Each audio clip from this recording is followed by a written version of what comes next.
So first with your two pots, you got to put them together.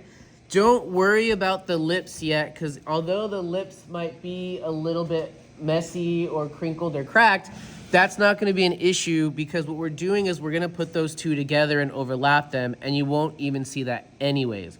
But before you do put it together, you want to make sure that the inside is as smooth as it can be, because when we get graded, I will be checking the inside to make sure your craftsmanship level is just as nice as well.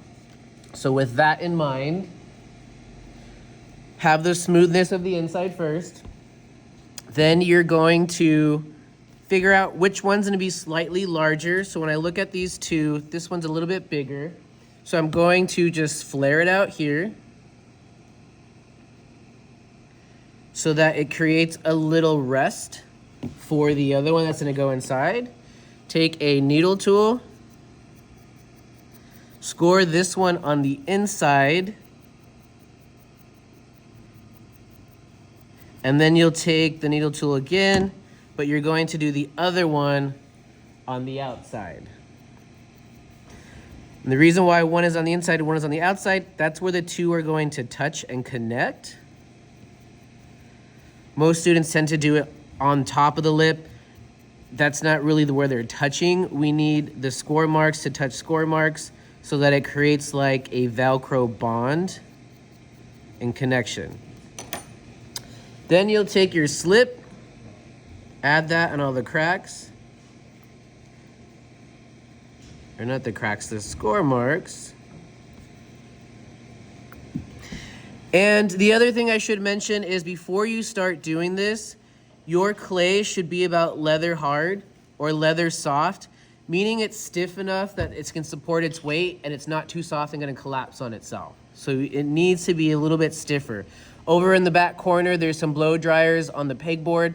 You can blow dry it on hot, high for about 2-3 minutes, maybe max, until it becomes stiffer. Or just check with me and you see whether or not you need to do that. Okay. So now one is slightly larger, the other is slightly smaller, and just where they are overlapping is where you're gonna connect them. So what we're trying to do is create an airtight sealed project and create a balloon. Now, I do always say it's a problem when you have your air trapped inside because it could explode, and you'd be right.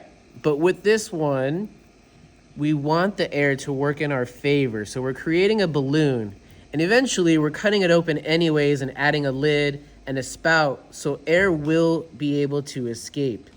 But the air is gonna work in our favor this time because it's gonna help us create a more well-rounded or better form for our design, as opposed to if it was just kind of open and not sealed shut. Because you know when you squeeze a balloon, it just kind of moves itself around inside.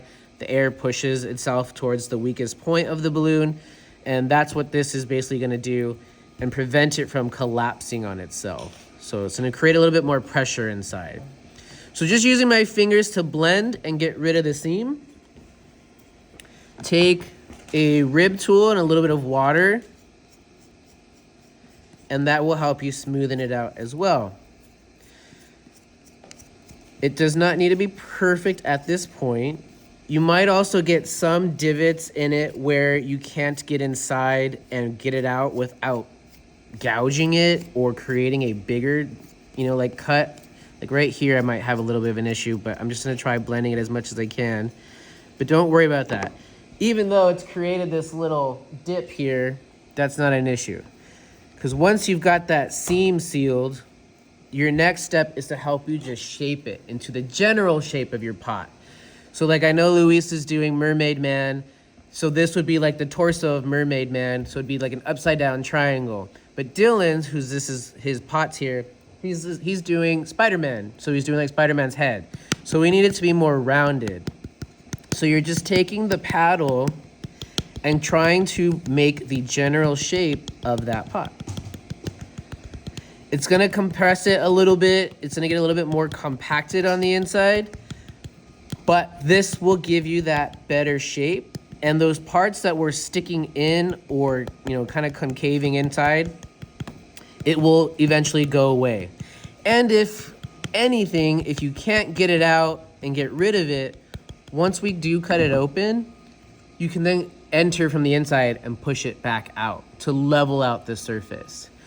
So this is all you would need to have by Thursday, which is tomorrow, in order to get the full points. Remember, progress checks are either all points or nothing, so you just gotta be done. So all I really wanna see is that you put it together and you're ready for the next stage, which will be cutting it open. If you're done early, I can help you progress a little bit early as well. But this is all you would need. Take your photograph, upload it to Google Classroom as your evidence that you were done on time. Sometimes you guys forget to upload and you're like, I did do it, but like there's no evidence of it. Google Classroom is literally your timestamp. So make sure you work on that and just upload it. Okay? So that's it.